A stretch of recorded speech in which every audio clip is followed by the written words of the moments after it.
We are live once again. Road to Memphis Monster Con with promoter himself, Jamie Wright. What is going on, my friend? Another day in paradise. I've had a nasal thing for the past 2 days. I didn't have COVID, but I think I had like some flu or something. I don't know. I felt terrible for like a little over 24 hours, but I'm past it now, and I'm just dealing with the remnants of it. Yeah, a buddy of mine was going through, he was feeling pretty sick. And he got over just in time to attend a con last week that he was a guest at. But aside from that, we got a great guest this week. We're bringing on a little bit of a different guest, and not so much a vendor, but somebody who does some really cool stuff. I was talking to him before the stream started. He's a big Godzilla fan. His name's Michael J. Cox. He's below us. He's with Beale Street Monster Club. Welcome to the show, Michael. Well, I'm real excited to be here, guys. Thank you for having me. Oh, I better remind you, Jamie, we got to share that out. Yeah. I always forget every time, because if the thing with Facebook now is you can't post to your group. So I don't know, it's just Facebook kind of stinks now. Let me just put it that way. With StreamYard. Yeah.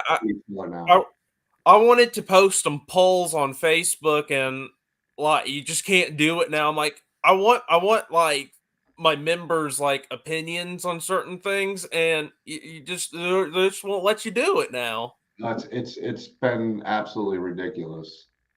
And now it won't let me share. All right, save time by I don't know. God, I can't even share it to my group now for whatever reason with Facebook. Jeez. Let me try for my personal page.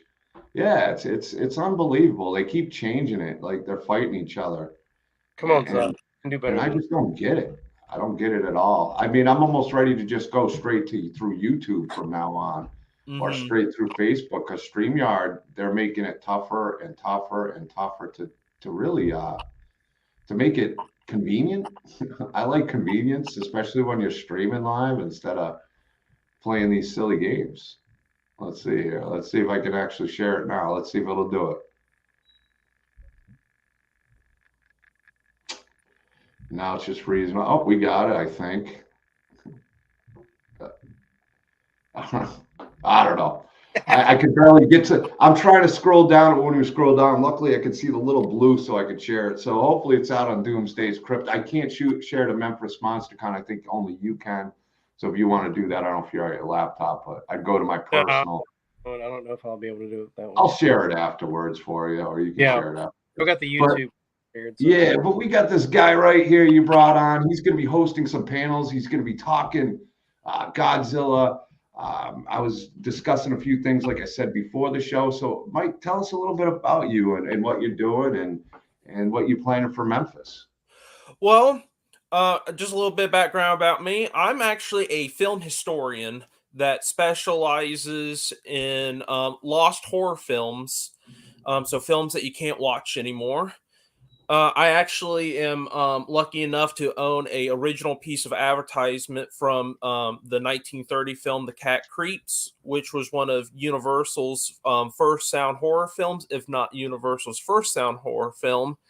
That poster's, 93 years? No, it's 2024, so like about like 96 years old, something like that. Almost at the century mark. It is, and I have it proudly, on my wall, along with different other pieces of like an old original Midnight Ghost Show poster and some actual Godzilla suit actors autographs I have on the wall.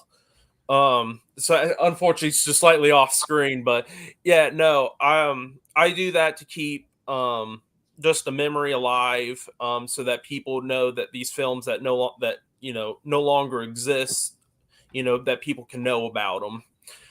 But I'm a big fan of silent and golden age horror films, and I know when I tell people that, they're so shocked to hear that. Because I'm 26 years old, and when they hear that, they're like, "You're too young to be that big of a fan." Yeah, I know you know about that, kid. I mean, like, if you look behind me, like, this is 4/5 of my film collection. I was gonna say you're definitely one, and I got a lot of friends like that. You are a physical media collector. Mm-hmm. I wish I could. I just don't have room. That's my problem. And it's an addiction. I got like the collection of pieces and stuff that I try to keep contained, and I try not to look at it because I got to sell it. And you got all this amazing physical media behind you, and from the sounds of it, you've got a lot more around you. That's just a portion of it. Oh yeah, and it's not just DVD, Blu-ray. I own films on every film format imaginable: VHS, Beta, CED, Laserdisc, 8 millimeter. You know, You got the even beta though. You got the laser disc. You got oh beta. yeah, I have Lawrence of Arabia actually right here next to me on Laserdisc. I remember the 15 minutes of Fame of Beta back in the day. That was in a few VHS stores, and I think it lasted about 15 minutes, literally. But that's cool. You got some. Oh yeah, no, I want to keep it alive, and I will, at some of our meetings, I will bring some of these other film formats to show off so that people can see them because there's some people out there that's like, well, what's a CED?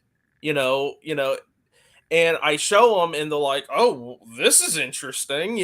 So, and you get to see like cover art that only exclusive to like those film formats that people haven't seen since that film first came out on home video. Question for you. What's your favorite format to watch a film on? I mean, obviously, if you can get the black and white, if you can get to one of those things and you got an organ player and you can actually watch it there, Oh, that's yeah. always great to watch the black and whites. I loved it as a kid. There was a place I think called the Ground Round, and we'd go there all the time. And they play a lot of classic black and white westerns, not so much the horror movies, but it was a Mhm. lot of fun as a kid and left a lot of memories for me. I mean, I own 5 film projectors, and so I own a couple digest films, which is like shortened like 8 millimeter copies of films. I have like the giant claw on it, and there is nothing that compares to like putting the film through the projector and just projecting it. I remember it was like my birthday. She's probably like 6 years ago or something like that. I had all my friends over and I was showing them all my different film formats, and they're just like, does the projector work? And I'm like, yeah. And so what I did is I was like, everyone gathered together like on my bed, and like I projected like, an 8 minute version of the giant claw onto my wall, and it was amazing to see their faces just light up and be like, this is so cool, this is so cool. And it warmed my heart because my friends aren't interested in any of this stuff, like I am. And when just seeing the reactions, it just warmed my heart. That's cool. Did you charge $15 a bucket of popcorn though, and $10 for a No, pop? I You could have didn't done do real well that. with I should have though. it. Listen, most movie places charge you $10 for a pop. I'm I not even know charging 8. it's so it's I think what's actually funnier is I've actually gone to the movies more in like the last like 4 years than I probably have my entire life, because I'm like, oh, I can go to the movies by myself. I don't have to have anyone accompany me. So I've been like being able to see like the films I wanted to, and man, it even as a single person, I mean, it's close to like $40 to go see a movie nowadays. Yeah, yeah, With yeah. everything. It's not cheap. I mean, I'm lucky the theater by us. I mean, it was only, I think it was $12 for a ticket this after on the afternoon. We went and watched the Deadpool movie, Deadpool versus Wolverine, which was the first movie I'd seen in a while in a theater. We go usually regularly, but there hasn't been anything that has drawn me in until that movie. But Yeah, there hasn't been a whole lot lately. Yeah, no, before I met no. my wife, I used to go last showing every Sunday, just basically close my eyes, pick a movie, and just sit down and Hope get for the best. a bottle of water. And I think I got like a little thing of like those little ice cream dibs, those little ice cream snacks. Mm-hmm. Sit there and watch a movie. Yeah. And got out of there with only spending $80. Yeah, pretty much. Take the family, you could get, it's half the price of Disney World. Yeah, I had a friend. He took his family to like the theaters, and it cost him like $150. Wow. Yeah, it's So tough, but you know what? Gay game than it is to go to the movie theaters almost. There's something about being in the theater, though. I agree with you. And the thing I like about modern theaters is the one we got. We got the nice cushioned leather chairs that fold up. Where back in the day, I mean, I'm sure Jamie's, you're younger than me. You got that seat. You dip just a little bit and it would come up. And all of a sudden, when you got like the stadium seating, you were like mind blown. Now you like hit a button, you recline, and then you're asleep halfway through the movie. I was gonna say the hard part about those is, especially if you snore. I know Incredibles 2 was playing, and it was one of those movies where I was trying to stay awake, and we did it as a company thing, and yeah, I got my snore on. One of my guys was like, "John, you snore." My buddy, he went and saw a movie in movie. the theater in Pasadena, and he says you literally like press a button if you need something, and a guy like in all black, he like crouches down next to you and is like, "What can I get you?" And you tell him, and he goes and you give him the money or a credit card or whatever. He goes and gets it for you and brings it back to you. Just he's all nice and quiet about it. I was like, that's crazy. I don't need anything. I just need to go to the bathroom. If you can go to the bathroom for me, I don't want to miss this part. You got a bucket? Yeah. Yeah, I know it was. I kind of wanted to because it's funny. What the theaters here in Memphis this past weekend, they were showing Lawrence of Arabia, which is one of my favorite films, and I really wanted to go see the movie, but I was real nervous about like people having to go use the restroom because it's a 4-hour long film, and I'm just like I don't know if I was really debating back and forth, and unfortunately, I didn't get to go see it. Oh, that's a bummer. That's a bummer. I mean, sometimes when they do those 4-hour movies, they'll do an intermittent break. Intermission. Right? Yeah. Yeah, with Lawrence of Arabia, its intermission is 3 hours into the film, and I'm just like, because usually when I go see these films, I'm always like the youngest person in there. I remember seeing Citizen Kane in theaters a couple of years ago. My fiance and I were the youngest people in that theater. Oh, I can imagine. I mean, and I'm surprised you weren't.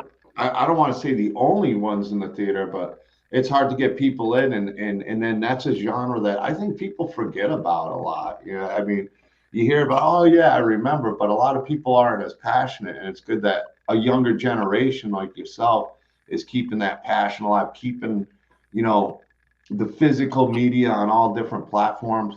Basically, Mr. Movie Man himself at his own house can, do a theater showing right there. That's always a lot of fun, man. I'm glad you are doing what you're doing and keeping all this stuff going.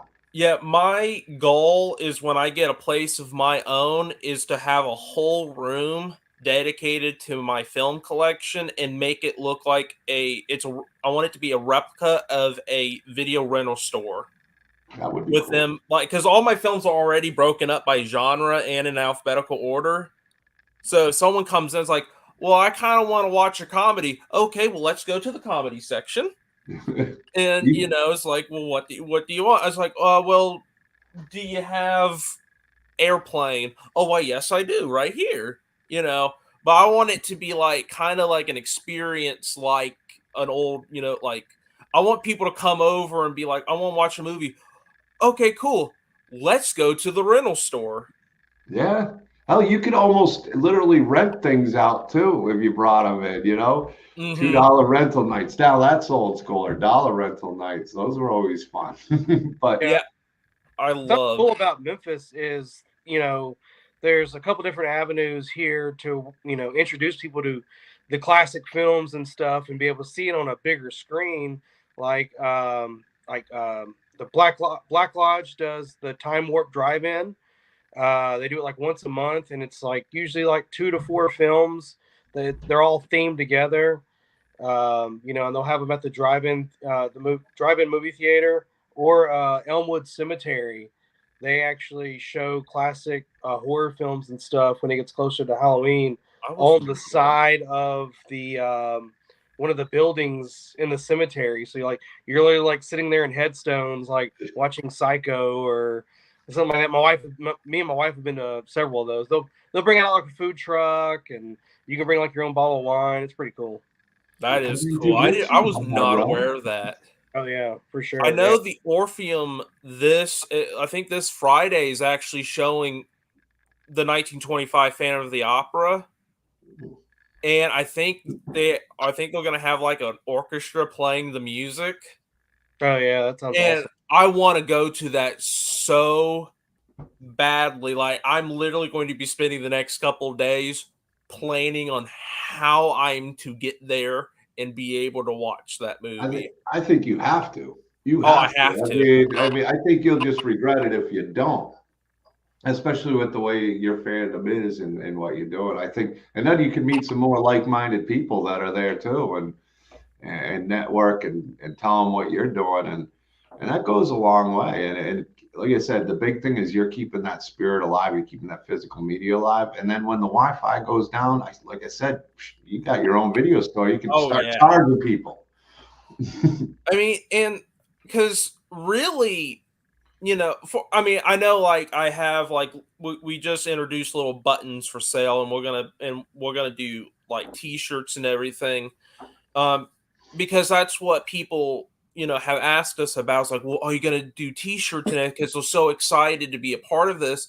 And really, you know, I'm not in it to like make a profit off of it. I'm in for it to introduce this, show people, give people like, you know, history lessons about the films. And, you know, I want to try to give them as an authentic experience as possible, what it would have been like to be in like a monster fan club from like the 50s and 60s. Like, I design all the flyers for our meetings, and I design all of them after old vintage Midnight Ghost Show posters. And these flyers can take me anywhere between like 8 to 16 hours to make. But I don't mind doing that because I want to give as authentic of an experience as possible, paying respects to the people who made these posters back in the day, and the people who want to see these films. They deserve that amount of, you know, effort and experience. You know, you may look at something like, oh, well, that's a nice little flyer, and, you know, not knowing I put like, you know, 16 hours into it, but I want you to have that experience of seeing that kind of flyer, the terminology, the layout. You know, I want it to be as authentic and real as possible. I want it to be a time machine taking you back to the 50s and 60s. It's not about anything but the passion you have, man. And that goes a long way, especially you're a young guy. The passion, you got a lot of time to be sharing this and introducing a lot of people, especially as the years go on and the decades go on. It's going to be more important guys like you are introducing people to these films that they might not otherwise watch or know about. And you know what I'm real upset about is a lot of like, even like the monster magazines, because I love monster magazines. I probably own over 100 of them. I really need to count them.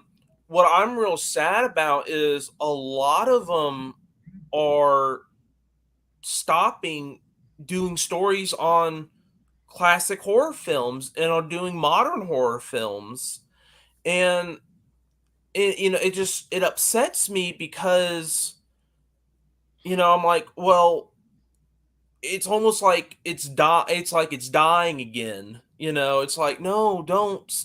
It's like, write an article about Dracula. I know you've done it 100 times, but, you know, the people who are just now finding your magazine probably haven't read those articles. I don't mind buying an article on, Dracula for the 100th time, because there's probably something in there I didn't know that you just recently discovered. It's amazing how people are still discovering things about these films, even like 100+ years after they've been released. Like, as I said at the beginning of this, I'm a film historian, and the original Golem movie from okay, so that's a whole conversation in itself, is that those three Golem films, all starring and directing by the same man.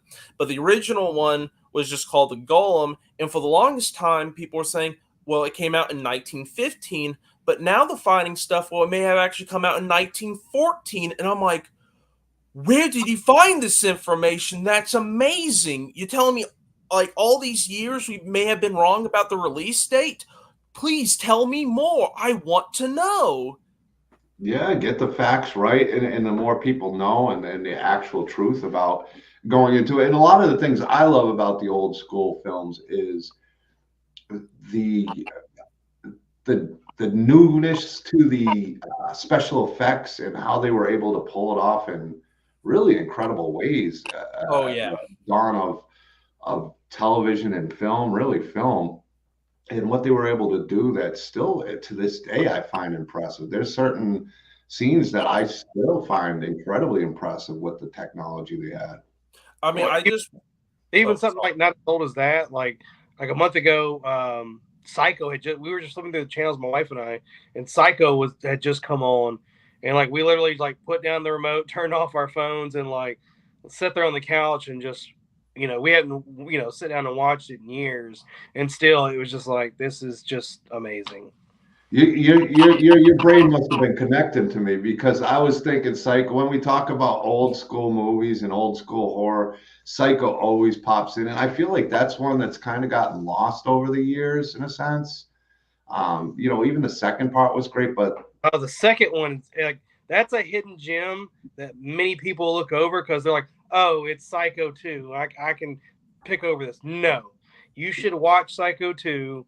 It is one of the best sequels in horror history, in my opinion. If not the best. Yes, absolutely.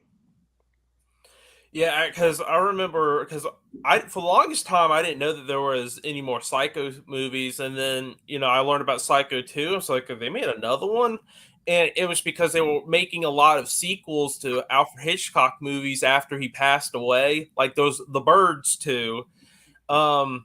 But what's really interesting about Psycho 2 is that there's actually a novel, Psycho 2, but the film has nothing to do with the novel. I didn't know that. Did not know. Yeah. I know it was based on a novel, and Hitchcock literally sent people around the country to buy up all the books so the movie would not get ruined. And it was after the film started, the original Psycho from 1960. Once the film started, you were not allowed. No one was allowed into the theater after the movie started. That was something that Alfred Hitchcock was very adamant about, because no one wanted to come in and be like, well, where, it was like, where's the star of the film? Like, where is she? And, it's just like, oh, well, she, dies in like the first, what is like 20 minutes of the film? Janet Leigh. Darian Crane. Janet Leigh. That was a great scene, but that was, and Scream wound up using it with, what can't I think of her name? Drew Barrymore. Yeah, Scream did do it with Drew Barrymore, and that's the big nod.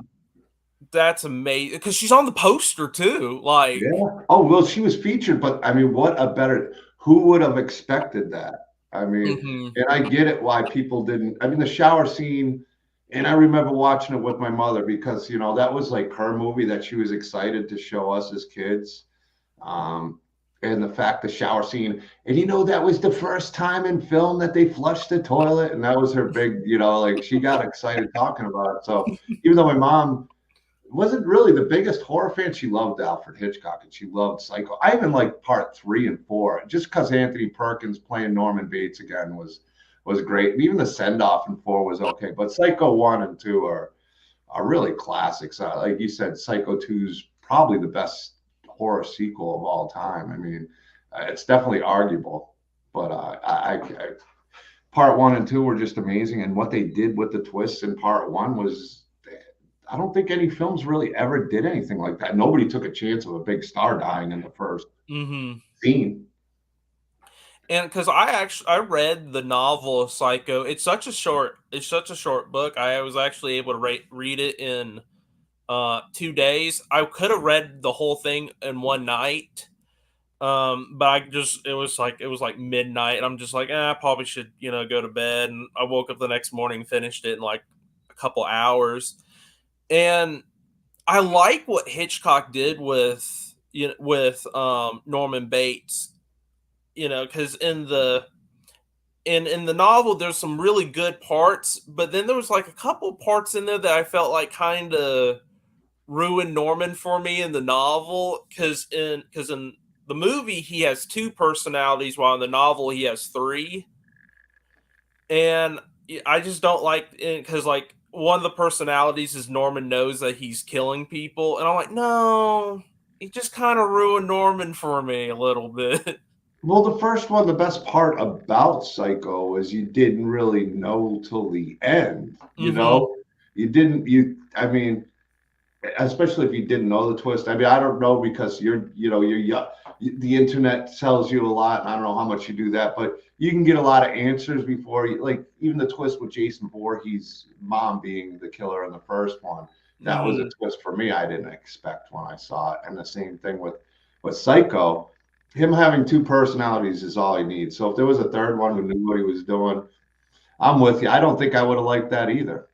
Yeah, it was like halfway through the novel, it was like, oh, really? Okay. But that kind of ruins the twist, though, too. It really does, because there was like a lot of, like, in the very first half of the novel, there is a lot of very expertly written parts where like Norman is like reading, I think he's reading a newspaper, and he feels Mother enter into the room. And what he does is he puts the newspaper closer. Never in that moment does he ever look at Mother. It only describes as her being in the room, but he never sees her.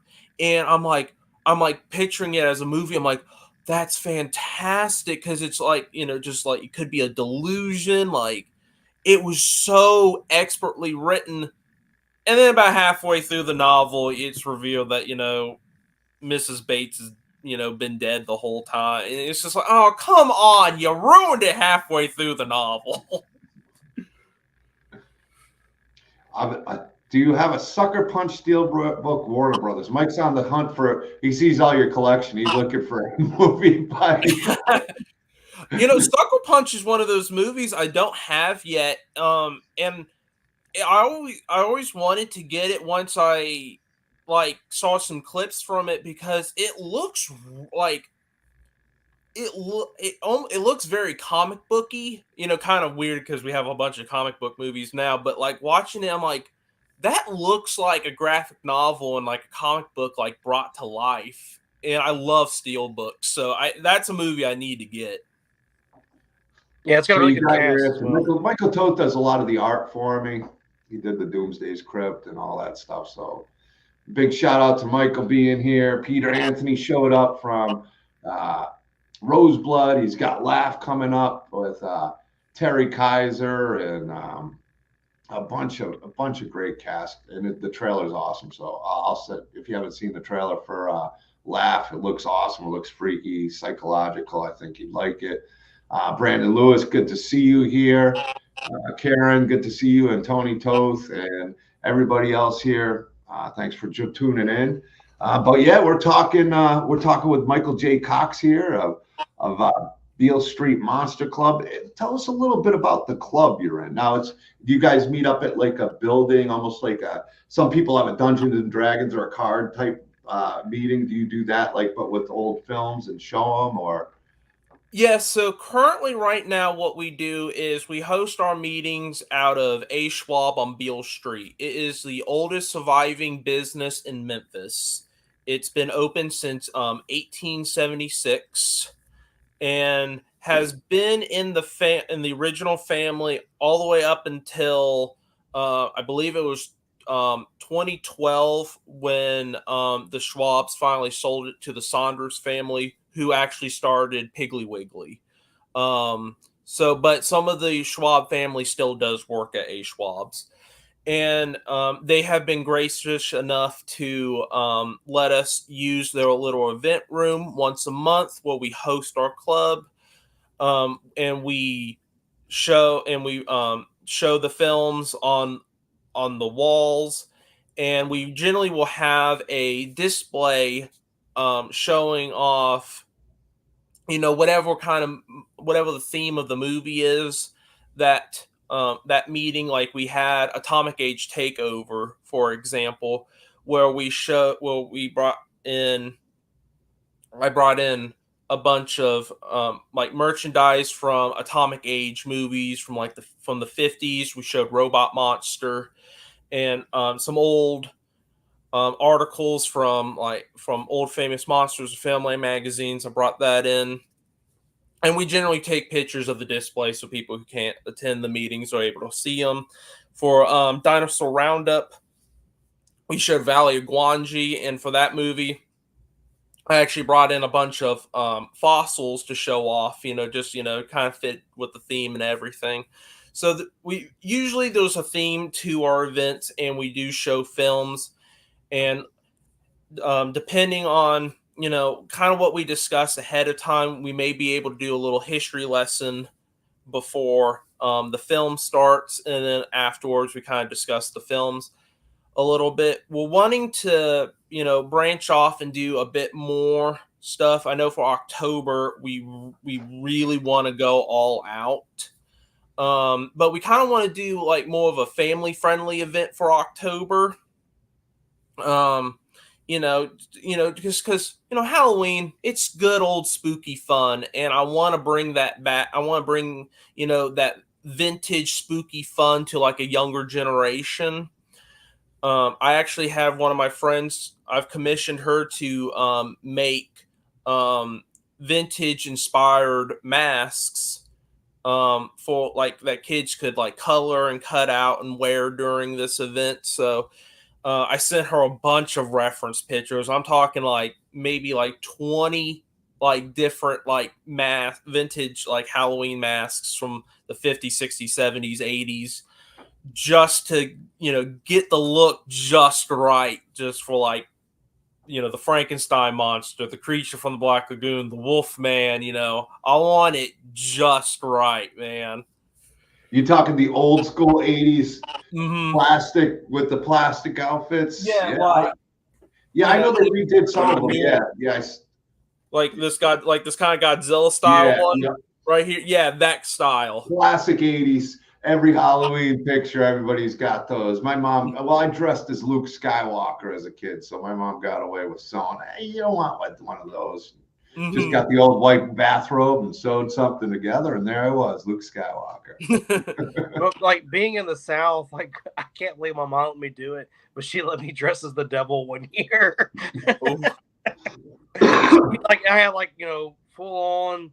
It was like red sweatshirt, red sweatpants. She found like this devil tail with the pointy end and like sewed it into the pants. I had a pitchfork and everything. It was awesome. My son's into Satan, but I'm gonna support him because he's my son. I'm gonna support him all the way to hell.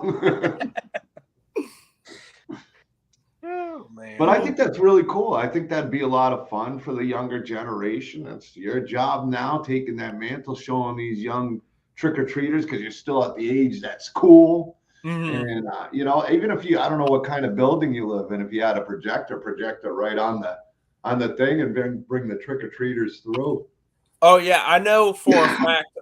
Where I work right now, for October, I already talked to our events coordinator. I'm like, listen, can I go outside and can I project a vintage horror film on the side of the building? And she's just like, absolutely, you can. And I'm like, awesome. You know what? You know what movie I think would get the kids going now to get them even going back further is Monster Squad. Monster Squad is perfect.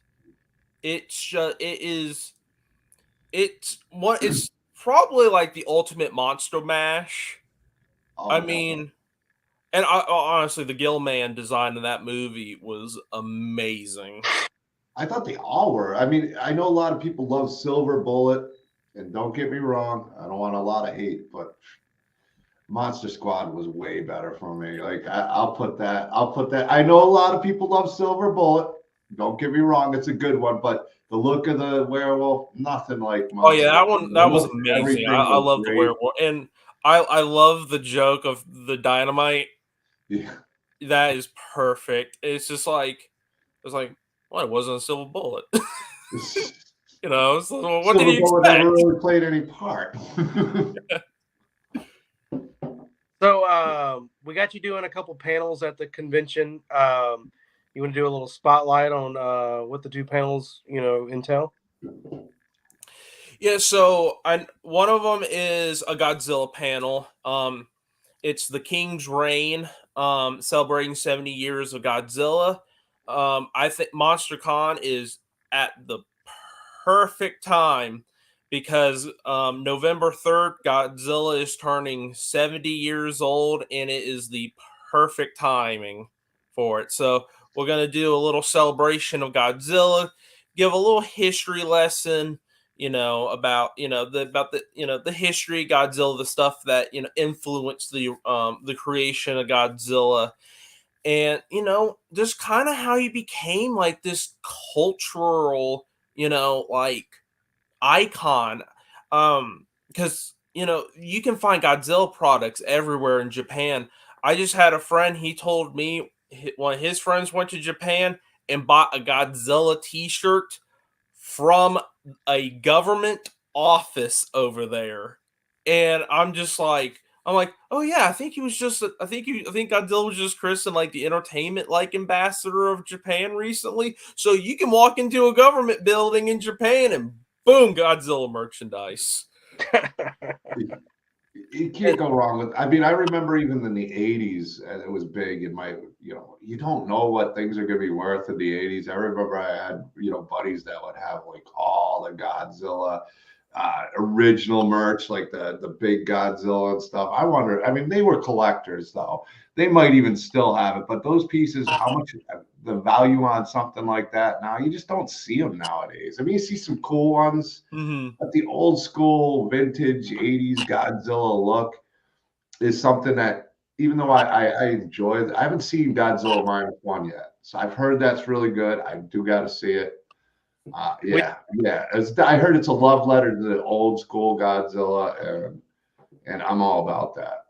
Yeah, especially at the shops here recently. I mean, it's just been a huge resurgence on everything Godzilla, and like our distributors are putting out new action figures and statues. We're ordering everything that we can, and as soon as we get it in, it just sells right out. I mean, it's crazy. The fandom is hot. I should have brought down I got original Straka pieces. I got the King Kong, the Kong and the Godzilla that he did. The detail on them are unbelievable. Yeah, I wish I had my I made a replica of the King Kong armature from the original 1933 movie. It's life size. I wish I had it available. It's in the other room right now because the last convention I went to, he got his hands got a little beat up, so I need to fix him. But no, I love Godzilla. It's my very first memory ever is watching King Kong versus Godzilla at my grandma's beach house in Destin. The original King Kong. Yeah, the original. That was a different looking Kong for sure. Oh yeah. But it definitely it's grown love over the years and a big nostalgia for it. Yeah, what's real interesting about that original movie is Willis O'Brien, the special effects, you know, the special effects director for the original Kong. He kind of actually came up with the idea for that movie, but it wasn't going to be King Kong versus Godzilla. It was going to be King Kong versus Frankenstein. And I think they went away from that one. yeah, well, there's actually some remnants left in that because an RKO producer sold the idea to Toho, and it was going to be Godzilla versus Frankenstein, but then they switched it back to King Kong after they got the rights to do Kong. But there's still some remnants of the Frankenstein monster in there, with Kong being, powered by electricity in that Yeah. movie. So not all of the Frankenstein stuff got written out. Yeah, so I mean that makes a lot of sense though. Why Kong was so different. It was kind of a Kongenstein, I guess you'd call it. Yeah, it was, and that was something I'm planning on talking about in the panel, showing some like the concept arts. I know on our Beale Street Monster Club Facebook page and Instagram, I've showed some of Willis O'Brien's original concept art for King Kong versus Frankenstein. Got later retired to King Kong versus Prometheus. So it was really, interesting, because that was going to be a direct sequel to the original Kong, where you find out that Kong survived the fall off the Empire State Building. So it would have been really, I think it may have, been like, you want to know something? The ending to the original Kong was, it's beautiful because it's so heartbreaking. But this just sounds really cool. Frankenstein him up. I remember I watched King Kong Lives. Yes. So that was the I think that was the first sequel that they'd say from Kong. I actually liked it. It's been some years now that I think about it. King Kong Lives. I'm sure it was a terrible movie, but as a kid, I loved it. Yeah. I'm gonna have to rewatch that. I always heard about how terrible it was. I saw it like at Barnes and Noble for like $15. I'm like, oh, I gotta buy it. So I bought it. I went home, immediately watched it, and I had fun with it. Yeah. I had fun with it. It's not, this cinematic, like gold, trophy, it's like that you live up to. It's a fun monster movie. The only thing I remember about that movie is he's on life support in the beginning. I mean, that's what I kind of remember about that movie. Other than that, I don't remember much for whatever reason. But I remember I didn't hate it, though, either. I had fun with it because Godzilla and King Kong, I was always Team King Kong for whatever reason. Yeah, I mean, for some reason, I always liked King Kong. I like the one thing, in the old school films, Kong was not anywhere near the size of Godzilla, so they had to retcon that to go against each other. Mm-hmm. Godzilla would have just stepped on him. With the Empire State Building, he would have been done. Oh, yeah. But what do you think about the newer, like Skull Island, King Kong, or Kong, the new Godzilla? I enjoy the MonsterVerse. I really do. And I know, like, with Godzilla -1 coming out, a lot of people said, I'm not going to support the MonsterVerse anymore. Just Japanese Godzilla movies all the way. And they were giving the reasonings why, because -1 kind of brings back Godzilla to its roots and everything, and -1 is a very it's a very emotional movie. It's a very powerful movie. And I'm gonna say this, and someone's going to attack me on the street for saying this. I think it was a better Oppenheimer movie than Oppenheimer. I haven't watched Oppenheimer yet. I started it, and it was one of those movies. It's like, I'll get back to this. I'll get back to this. And it's like, when do I haven't gotten back to it. Not right now. Yeah, but like when you see Godzilla use his atomic breath in the city, man, you kind of feel your heart drop. It's very, very powerful. But with the MonsterVerse, Godzilla and Kong, they do a real good job.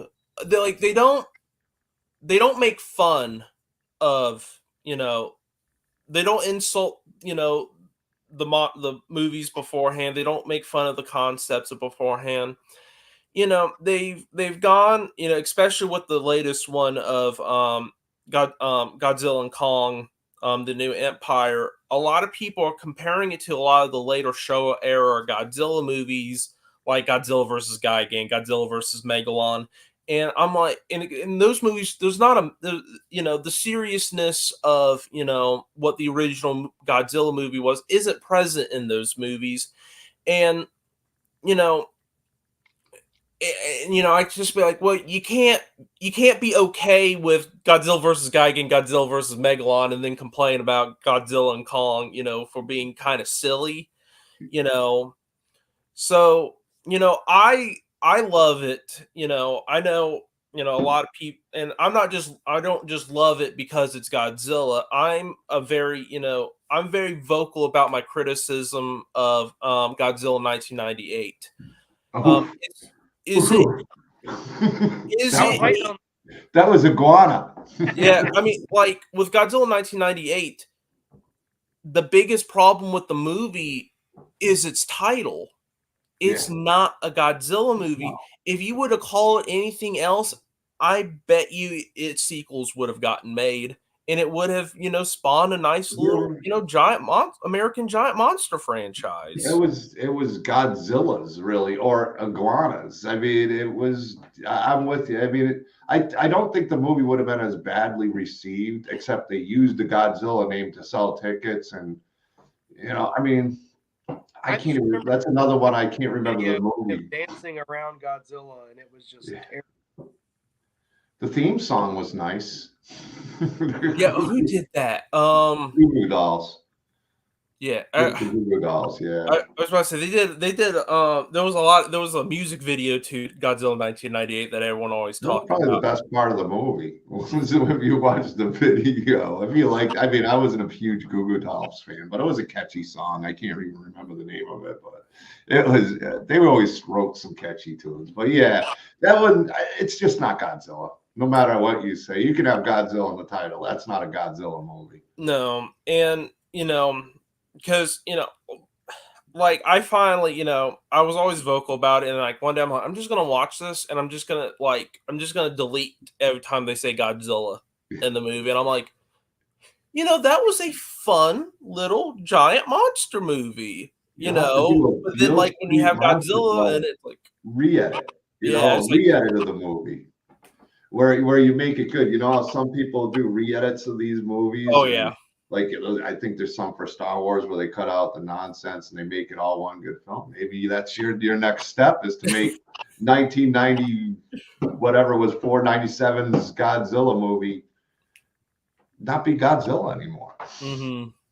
So your other panel that you're gonna do is probably the one I'm most intrigued about lost ghosts or horror movies. I'm just really intrigued. Give me a little insight on what that's going to be. So with, I believe it's Silent Screams. I think that's the name that I had come up for it. That is, more my that's, something that I've spent a good portion of my life researching is lost horror films. And my goal in that is to, I can't do every lost horror film, unfortunately. But I'm going to pick out some that I feel is important to talk about. And I want to project some of the surviving material for that movie, for those movies. I know a good example that I'm going to do for certain is The Werewolf from 1913. That is Universal Studios' very first monster film from 1913. You can't watch it. It no longer exists. I'll have to. I got to hear about that one because I don't even think I knew about that one at It's all. and what I think is actually very interesting is about that movie that I think is real interesting is someone actually I think like for its 100th anniversary wrote a book sequel to the movie. So I kind of want to talk about the book's actually kind of good. You know, I think it was a very interesting concept. But yeah, no, that's a movie that I want to talk about is The Werewolf from 1913 because that was Universal's first monster film, and it I can't remember how long it was supposed to be, but it was 2 reels long, and it was about a Native American woman wanting to get revenge on settlers because there's some I don't know why I'm having such a hard time saying contradictory information about the reasoning why she actually attacks. But some of the more recent sources talk about she wants revenge on the white settlers because her husband was a white settler and she thought he ran away when in all reality he was actually killed. So and she becomes, you know, a witch and turns her daughter into a werewolf, you know. And but that movie's real interesting because, you know, there was some interesting things about that. A lot of people talk about a character named Cliff in the movie. Well, there was an actor called Cliff.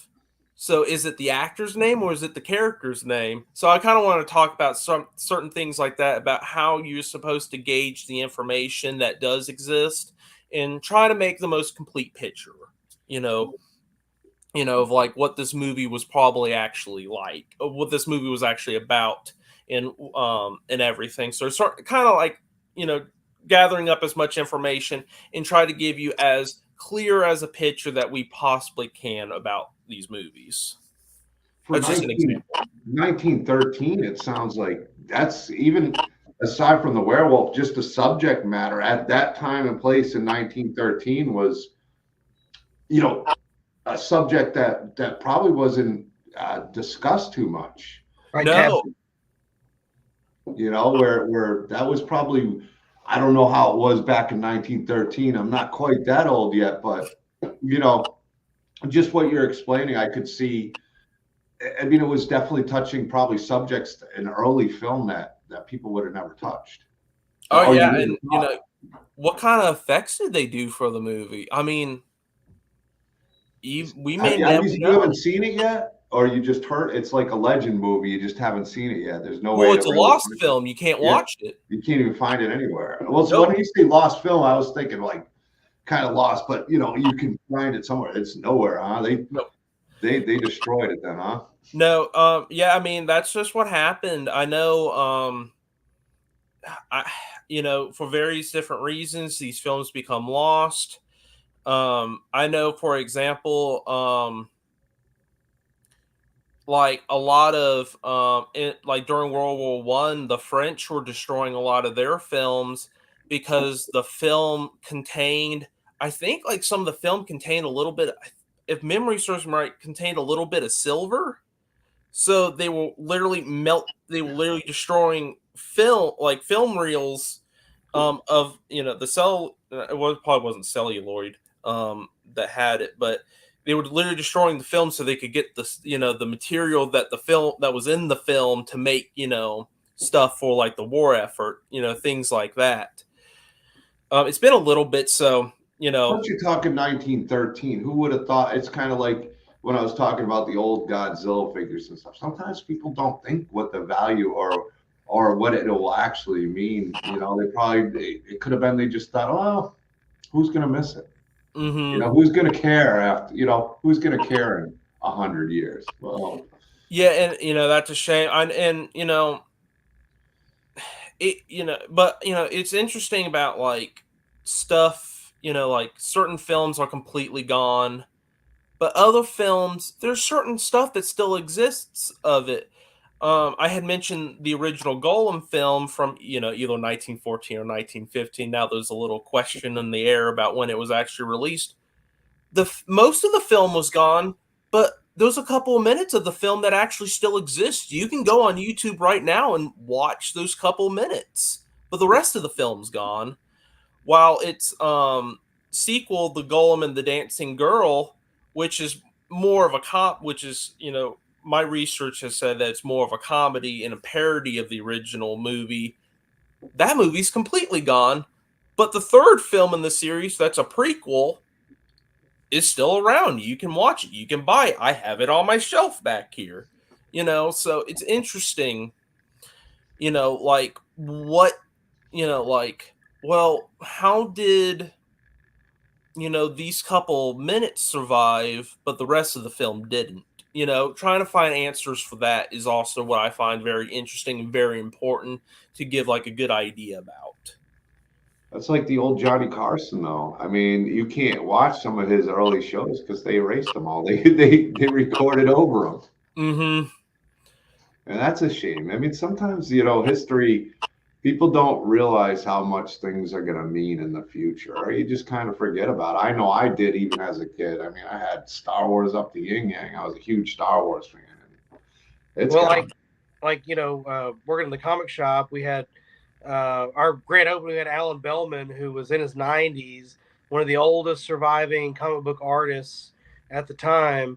He was telling me stories about, they would draw up the artwork for the comics, and, they would send it through the printers, and then the artwork they drew up, they would just throw it on the floor, and it would just get swept up and thrown away at the end of the day. Now that stuff's just, Yeah, it would have been hidden treasure. I mean, you just don't know. Yeah. That just, it hurts me when I hear things like that. Well, my mom was the one when I was a kid. Me and my father and my sisters would laugh. He's gonna be worth something someday, Johnny. She was right though. I gotta give my mom credit, and she did save a lot of my Star Wars I had as a kid. And then they had it in storage, and the storage unit burned down. Oh, and all the Star Wars was gone. I had the original Star Wars, the Kenner. I had the Millennium Falcon. I had the AT-AT. I had the Imperial Walker. I mean, yeah. Well, I was excited when she said she still had it and she was getting ready to mail it. And then the next thing I know, the storage unit caught on fire. Well, hey, at least you can look at the bright side. You had an episode 3 Anakin Skywalker before anyone else did when those storage. This was before Anakin. I know. I guess Darth Vader, but yeah, I was talking about a melted Darth Vader figure. That was supposed to be kind of the joke. It was like, you had it before everyone else. Yeah, I did. I had Anakin Skywalker before anybody knew it was Anakin Skywalker behind the mask. It's just like a melted clump plastic, and he's like, "Oh yeah, here's Anakin on Mustafar." It was Anakin Skywalker. Now it's just a melted piece of black plastic. Yeah, it's him on Mustafar. 20 years before George Lucas came up with Mustafar. Well, guys, we're at almost an hour. I got a big day tomorrow. Michael, I'm excited to meet you at the con. Great guest, Jamie Wright. I have something real quick. Oh. I just want to say one of our guests that we were going to have at the convention, wrestling legend Kevin Sullivan, passed away recently. Just want to take a moment and just, say rest in peace, Godspeed. We would have loved to have you. As far as everything he's contributed to the wrestling universe, I mean, there's no telling where wrestling would be without the man. I mean, so just wanted to, have a couple words for him. Very sad news. Very sad news. And we had talked that he had to cancel because he was feeling sick, and then the next thing you know. So rest in peace, Kevin Sullivan. Thank you for all you did for all the wrestling fans and what you brought to the sport and the entertainment for all the fans. And you will be missed. Absolutely. He most definitely will be. And that broke my heart to hear that. Yeah, it was tough.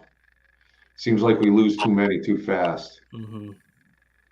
But thank you guys so much. Jamie, thank you.